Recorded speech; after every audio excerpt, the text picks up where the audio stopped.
Channel, everybody. It's your favorite Norwegian bachelor photographer in the Northwoods here. Just kind of bringing you some new information. I hope that you can find this useful in your photography. So today what I'm going to talk about is a floating blind I came up with for photographing waterfowl. Excuse me. I have a kayak that I photograph with for loons and other waterfowl, but actually there's a lot of times I want to be on the shore, and I have a blind called a Hokey 3 made by Tragopan. They make a lot of different blinds. They're a really great company, and I'm not sponsored. They're not paying me here, but hey, Tragopan, give me a call. We can talk. So the Hokey 3 is like a tube chain. You lie down on the ground and you're eye level with the ducks, and if you have a level shoreline. But if the shoreline's too steep or there's too much brush, I can't use it for that. And the blinds that are commercially available for floating, well, Tragopan isn't carrying one right now, maybe in the future. But there's one in Europe that is very well made. It's very packable. It's a good piece of equipment, but very expensive. Once you end up paying international shipping and duty import fees, out of my budget. So I looked online to see what people were making, and I was not having a lot of luck until I came across a design like this an individual had. He got it from another photographer. So roughly what it is I have bought two pieces of foam insulation that were pre-cut 2 feet by 2 feet, 1 inch thick. I got these at Menards. I imagine Lowe's or Home Depot, other places have it. If not, you can cut it down from a large piece. They were $8.99 a piece, and I have sandwiched on each side. I had Luan from another project, and I was going to paint that with Thompson's water seal, but I decided to go with the Gorilla Tape as the other photographer did. So it's kind of somewhat waterproof, and I did something different where I used the Platypod Ultra. It's a smaller version. I won this and the larger version in a contest, and I use the larger version quite a bit. You'll see in other videos, but this one I could never figure out what to do with it. Almost gave it away a few times, but I'm glad I didn't, because I bolted that down here now. So that's permanent in there. What I do then, I attach my gimbal to the platform, and there it sits. And what I do is a little different than other photographers, I guess. I guess maybe others do this, but I swing the arm up like that, and I swing the foot on the telephoto. I do this when I get down to the lake shore, and I clamp it in so it's dropping down on the gimbal, and the slide is all the way down, so it's not in the conventional position. Now I can move this about and loosen up my gimbal and be taking pictures. I flip out the LCD screen so I can see what I'm doing. I will be adding a larger monitor that I can have up close, make a little easier viewing. So now I got that mounted. I went down, drilled some holes, and I put these PEX segments. They were $1.99 each. Didn't break the bank there. But I am going to go with the folding tent poles like the company in Europe has. But I bought them off Amazon. They're about $12 plus shipping. And then once I'm in place, if I can get the right side here, I get the canopy in place, and I'm good to go. Now I will work, like I say, I'll spend a little time when I'm filming to get the right dimensions.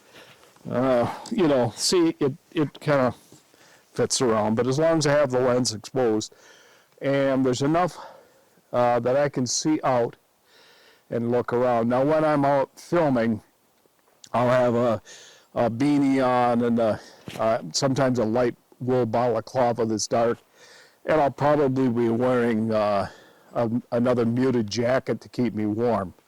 So it works pretty good. Now,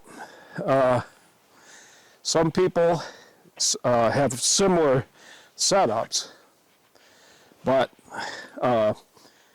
in wave action, which I like to go out when it's calm, you can take a kayak anchor and drop it off, one off each corner, and you can make it a little more stable so there's not quite so much moving around. But I like to film when it's actually quite calm.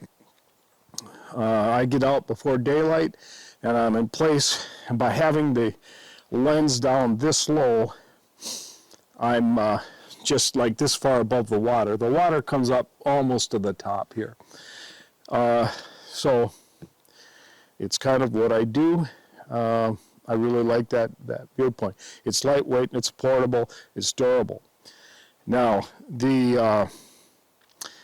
I wear chest waders, and the company in Europe sells a full body suit, like a dry suit. It's very expensive. You could go with a wetsuit, I suppose. I'm not sure I get those two turned around. One's not as high priced. I am not much deeper than what I'm standing now.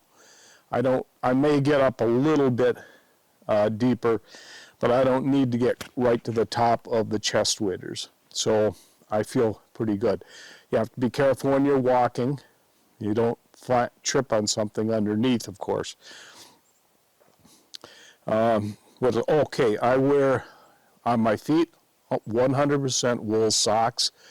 I've tried disposable heated insoles. They don't work. Toe warmers, yeah, sometimes they work, sometimes they don't. The wool socks will help me for 2.5 to 3 hours and tops. That water's quite cold in the spring, so my feet will be getting cold, but mostly my toes, I guess. I'd highly suggest electric socks, but you have to pay a good price. Buy the brand by Sidas, S-I-D-A-S. An acquaintance of mine bought a pair at the Berkey Expo a few years back at a good discount. He swears by them. I know other people say they're very good too. I just don't have the budget, and I can't get those big discounts. There's another brand that's maybe half price to that looks the same. These are both Bluetooth operated. I think they're very good. I probably will be buying those. The cheaper ones, if they're $50 or so, they aren't going to work. I don't recommend them. Then I also wear on my base layer, top and bottom, I have the military weight polypropylene, and I have Expedition heavyweight merino wool. I like the wool better, but they both will keep me warm. On the bottom, I will then put on a pair of fleece pants. Then of course, the chest waders. The top, I have the base layer plus a heavy 100% wool sweater, and I have a light jacket that's it's part of the old military extreme cold weather system.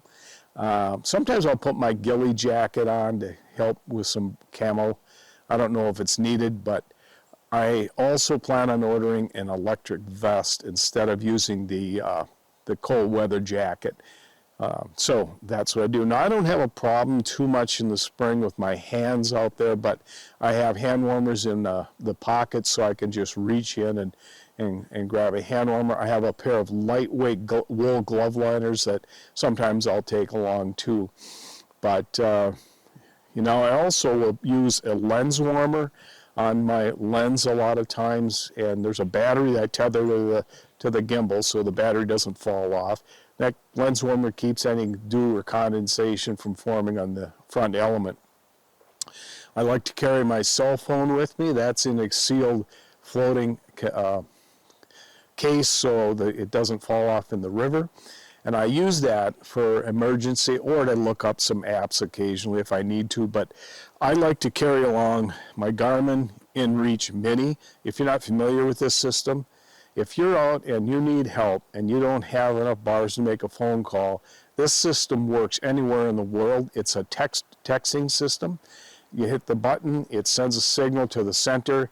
They have your latitude, longitude, and they can notify the local emergency response services. I know people that have used it and saved their lives. This works. There's a monthly fee, but go on Garmin InReach and read up on it. It's valuable. Other than that, I'm not so sure. I'm probably going to be forgetting a few things here, but I'll try to put some samples of photographs that I've taken with this. So I hope I gave you some good ideas here. Any suggestions, any comments, leave them in the comments section, and just be nice, you know. If you like the video, please hit the like button and hit the subscribe button and follow me. That really helps with my build my channel. I do have a few on there now, and I will be building more in the future. And hey, we can all learn together. So I hope you can use something I showed today, and I hope you all have a great time out there getting pictures of all our great wildlife. Thank you very much. Okay, let's see how that went. I hope that went. 17. Okay, a couple quick things I wanted to mention at the end of the video here. The camouflage I was using, in case you're wondering, is it's called a ghillie blanket by Tragopan. I mentioned them before. It comes in a 4x8 sheet. They're roughly about $70. I cut off about 3 feet or so I didn't have to have all that dragging in the water. It's enough to cover the blind.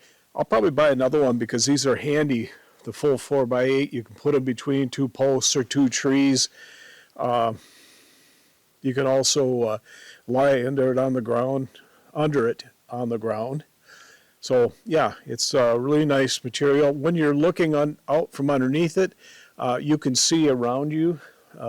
You'll see I have a little obstruction with some of the strands, but it's not like you're blind underneath there. So, other thing, I bought neoprene waders. My old rubber waders were leaking, so with the extra layers, it's a little snug, but I don't need as many layers, so they keep me warm and dry. The disposable toe warmers and insoles, yeah, they're okay, but they don't really keep you all that warm. The insoles can bunch up sometimes, so yep, I'm going electric socks for next season. Highly recommend if you get those that operate with Bluetooth, so you don't have to take your boots off to adjust the battery. Other thing I'd recommend is using decoys. I have several different species of ducks, and I'll probably put, like 4 of them out there, and put like 4 ducks around me so they're not out in front where I'm shooting, but that helps with the confidence. I have a heron decoy that helps because, they're so wary. That kind of helps calm the ducks down too. I use that occasionally, so it works. I'm also going to replace the pecks with folding tent poles. They will fold up and be able to pack in with a bag that my ghillie blanket camo is in, one less bulky thing to carry. So all these things are really helpful. So any questions, please leave it in the comments, and I can tell you that I probably will be doing a few modifications on this in the future as well. But yeah, subscribe and like the video, and you will get more information in the future. So I hope you enjoyed this and could get something out of it. Thank you very much.